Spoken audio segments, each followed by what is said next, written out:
주말 네.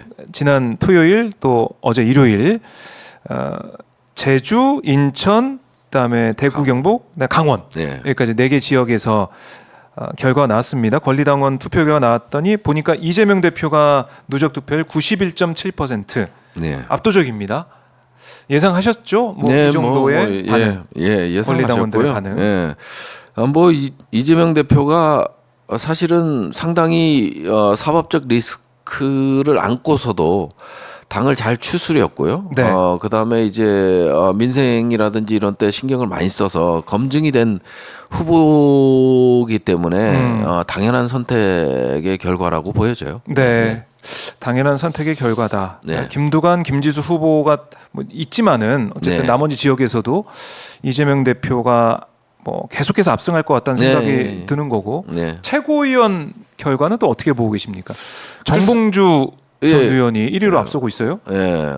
좀 의외다. 의외의 결과가 나온 거는 사실이죠. 네. 뭐냐면 정봉주가 의외라고는 저는 생각 안 했어요. 다른 의원들은 정봉주 전 의원이 의외다라고 했는데 원외 있으니까. 예, 저는 의외라고 생각 안 하는 게 네. 예비 경선 때 연설 자체가 상당히 다른 후보들 12명의 후보하고는 차별화가 확실히 그랬었군요. 이루어졌어요. 예.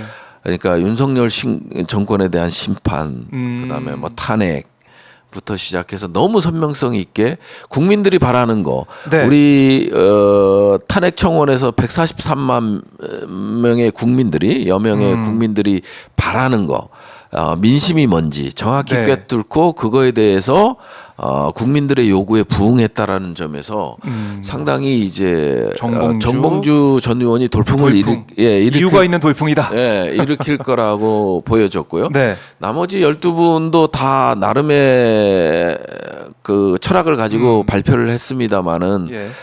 그런 국민들의 요구에 대해서 직접적으로 이렇게 수용하고 이거에 대해서 네. 발언으로서 표현하는 부분에 대해서는 좀 약한 부분이 있었어요. 그러다 보니까 그런 것들이 당원들의 마음을 사로잡았다고 보여지고요. 네. 그다음에 이제 의외의 인물은 이제 우리 주블리 김병주. 김병주 의원. 김병주 주블리 의원이 김병주. 김병주 의원이 상당히 의외.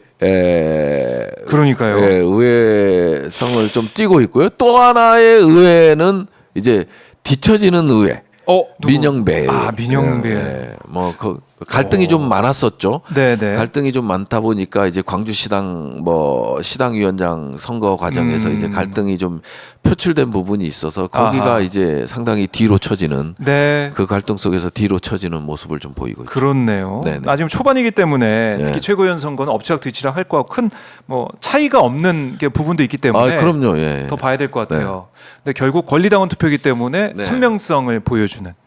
전봉주 의원은 이 추세가 계속 가지 않을까 싶어요. 그래요? 추세가 계속 가지 않을까 싶은데 당원들의 마음은 거의 비슷하겠죠. 비슷하기 때문에 그런 것들을 원하는 거기 때문에 윤석열 탄핵이라든지 심판을 강하게 원하고 있기 때문에 그 부분에 대해서는 정봉주만큼 선명성을 갖고 가는 사람이 없다. 전략적으로도 상당히 맞아 떨어졌다. 그런 차원에서 봤을 때 일의한 게 아닌가 싶어요. 그리고 이제 내일 결정이 되는 국민의힘 전당대회 1차 이제 투표 결과 나오지 않습니까? 한동훈 후보가 과반으로 그냥 끝낼까요? 어떻습니까? 투표율이 지난 38 전당대회보다는 좀 저조하게 나타났잖아요. 7% 정도 낮게 나타나는. 글쎄 나름의 유불리가 다 있겠지만 기본적인 추세는 변함이 없는 것 같아요. 변함이 없는데 이제 상당히 나경원 의원하고 토론하면서 과연 당원들의 생각과는 달리 한동훈 후보가 당을 이끌 수 있을까? 이게 확실히 검사적인 멘트를 하잖아요. 이게 융통성이나 이런 게 전혀 없고 정치인이기보다는 검사, 아니면 검사의 법무장관, 검사의 이미지가 강하고 그리고 이제 윤석열한테 자꾸 책임을 돌리고 그때 당시에 검찰총장은 윤석열이었다. 내가 아니었다. 패스트트랙. 예, 뭐 이런 것들도 보면 모든 책임, 기소했던 모든 책임을 윤석열 대통령한테 돌리는 모습이라든지. 네. 그다음에 이제 나경원과 관련돼서 이제 패스트트랙 공소시효와 관련된 내용에 대해서 상당히 한동훈을 지지하는 의원 쪽에서도 정말 잘못된 거다. 결국은 이제 이 원내 국회의원들을 한데 뭉치게 할 수 있는 그런 리더십을 보여주지 못하고 있거든요. 그런 관점에서 봤을 때 결국 이 내일 있는 대회 전당대회에서 잘 뭐 후보로 선출되더라도 상당히 당을 이끌어가기는 어렵고 네. 제 판단으로는 한동훈이 되더라도 비대위원장 체제가 빠른 시일 내에 도래할 것 같다라는 느낌을 받고 있습니다. 그래요. 네.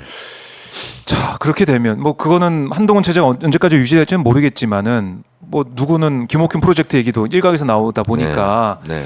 금방 뭐 10월 재보선 그때 이후로 네. 끝날 수도 있다. 뭐 여러 가지 얘기가 있는데 그렇게 될 가능성이 높아요. 그다음에 이제 뭐 책임론이 불거지면서. 네. 그다음에 한동훈 네. 뭐 재보궐 선거에 대한 책임론 뭐 그렇게 치면 총선에 대한 책임론은 어떻게 한다.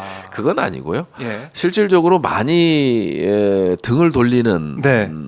부분들이 많이 나타났고 그게 이제 보여졌고 예. 그런 것들이 결국은 부메랑이 될 가능성이 높고요. 그다음에 이제 또 한동훈 특검과 관련돼서는 네. 저는 통과될 가능성이 높다고 보여지기 때문에 당 대표가 되더라도 이제 상당히 곤혹스러운 입장에 처해질 네. 거고 그러다 보면 다시 이제 한동훈이 되더라도 비대위원장 체제로 갈 수밖에 없다 이런 거죠. 그렇게 뭐. 보시. 네. 그리고 뭐 하나 좀 눈에 띄는 부분은 바로 이제 댓글팀 의혹들 어떻게 할 거냐. 그리고 패스트트랙 사건 공소 취소 청탁 이런 부분도 법적으로 따질 부분이 있느냐. 그런 것들이 다 특검법에 들어갈 겁니다. 다 들어갑니까? 네. 그러니까 누가 그러더라고요. 매를 벌고 있다 이런 네. 식으로 야당 입장에서는 내부에서 불거진 여러 가지 의혹에 대해서 수사해라라는 얘기를 당연히 할 수밖에 없는 것이고. 그럼요.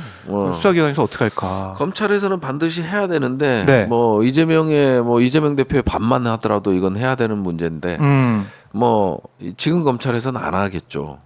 그러기 때문에 이제 특검이 필요한 거죠.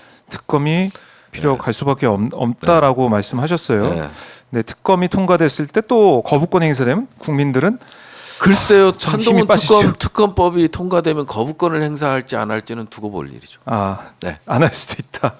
네, 왜냐하면 예. 김건희와 한동훈의 갈등이 이제 극에 달하고 있기 때문에 이것도 이제 김건희 여사의 의도가 중요하죠. 인식이나 의도가 상당히 중요하기 때문에. 네. 네.